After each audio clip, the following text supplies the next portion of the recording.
এবারে বিপিএল এ ঢাকা ক্যাপিটালস কিন্তু চমক দেখাইছে। গতকালকে নিলামে তারা কিন্তু চমক দেখে কিন্তু নিলাম করছে। ঢাকা ক্যাপিটাল যদি চায় তারা প্রত্যেকটা টিমকে মানে ওপেনিং টিমকে একবারে ফুল প্যাকেট করে দিতে পারবে। আপনি যদি তাদের প্লেয়ারের দিকে তাকান, ঢাকা ক্যাপিটালস কিন্তু সরাসরি চুক্তিতে 4টে প্লেয়ার কিনেছে। তাসকিন আহমেদ কিন্তু ম্যাচের সিনারি কিন্তু ঘুরে দিতে পারে। তাসকিন আহমেদ এবং সাইফ হাসান বর্তমান ন্যাশনাল টিমের দুর্দান্ত ফর্মে আছে। সাইফ হাসান বর্তমান ন্যাশনাল টিমের দুর্দান্ত ফর্ম আছে এবং সাইফ হাসান কিন্তু ম্যাচ কিন্তু ঘুরে দিতে পারে। এলেক্স হেলস এবং ওসমান খান তারা বিদেশি প্লেয়ার দুইটা নিচে ডিরেকশনের এই দুইটা প্লেয়ার কেমন খেলে আমরা কিন্তু জানি। এলেক্স হেলসের সম্পর্কে কোনো সন্দেহ নাই। আপনি যদি একটু তাদের প্লেয়ারগুলোর দিকে তাকান, ন্যাশনাল টিমের শামীম পাটোয়ারি যদিও ফর্মে নাই, কিন্তু শামীম পাটোয়ারি কিন্তু ম্যাচের সিনারিটা একদম ঘুরে দিতে পারে। এবং সাব্বির আহমেদ সমালোচনায় থাকে। এই সাব্বির আহমেদ কিন্তু গেল মৌসুমে বিপিএলে ঢাকার হয়ে 2-3টা ম্যাচ কিন্তু দুর্দান্ত খেলছে, 50+ রান পর্যন্ত কিন্তু করছে। এবং সাইফুদ্দিন অলরাউন্ডার, সাইফুদ্দিন কি করতে পারে ওটা কিন্তু আমি জানি। ডেড ওভারে আসে কিভাবে বল ডট দিতে হয় সাইফুদ্দিন কিন্তু ভালোই জানে। সাইফুদ্দিনের মানে কোনো সন্দেহ নাই, সাইফুদ্দিন যখন তখন ম্যাচ ঘুরাই দিতে পারবে, একাই যথেষ্ট। এবং সাইফুদ্দিনের পাশাপাশি নাসির দীর্ঘদিন জাতীয় দলের বাহিরে আছে এবং নাসির জাতীয় দলের কন্ট্রিবিউটটা কি ওটা আমি জানি। এবং মোহাম্মদ মিঠুন, একটা সময় মিঠুন কিন্তু জাতীয় দলকে ভালো সার্ভিস দিয়েছে।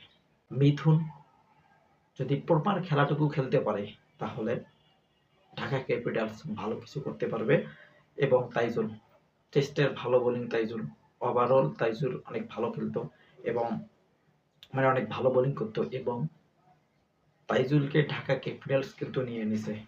তোফায়েল আহমেদকে নিছে, ইরফান শুক্কুরকে নিছে, আব্দুল্লাহ আল মামুনকে নিছে, মারুফকে নিছে, দর্শন সানাকা হচ্ছে শ্রীলঙ্কার একজন অলরাউন্ডার প্লেয়ার এবং দর্শন সানাকা কি করতে পারে এটা আমি কিন্তু ভালো জানি। জাহিদুল্লাহ জুবায়ের এবং আমি যদি ওভারঅল এই টিমটার দিকে একটু তাকাই যে ঢাকা ক্যাপিটালসের টিমটা কেমন হয়েছে, আমার কাছে ওভারঅল সবকিছুই ভালো লেগেছে।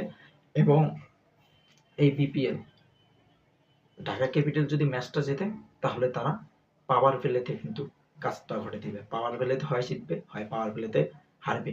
সাইফ হাসান এবং এলেক্স হেল তারা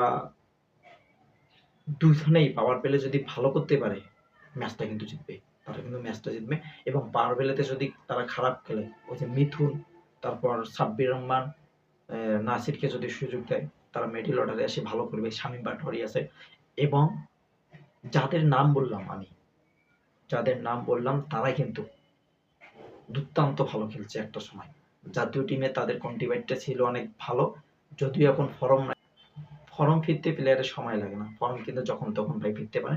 তবে এখন দেখার বাকি শেষটা ঢাকা ক্যাপিটালস কতটুকু দর্শকদের, ফ্রেন্ড ফলোয়ারদের, সাব্বির আহমেদ, নাজির, তারা শামীম পাটোয়ারি, তারা দর্শকদের কতটুকু খেলা উপহার দিতে পারবে এবং শেষটা তারা নিজেকে প্রমাণ করতে পারবে। এবং এই ম্যাচ মাধ্যমে নিজেকে প্রুভ করারও একটা সময়, কারণ সামনে টি-20 ওয়ার্ল্ড কাপ। এখন বাংলাদেশের যে প্লেয়ারগুলোর নাম বললাম তারা যদি নিজেকে প্রুভ করতে চায় তাহলে তাদেরকে ভালো খেলতে হবে।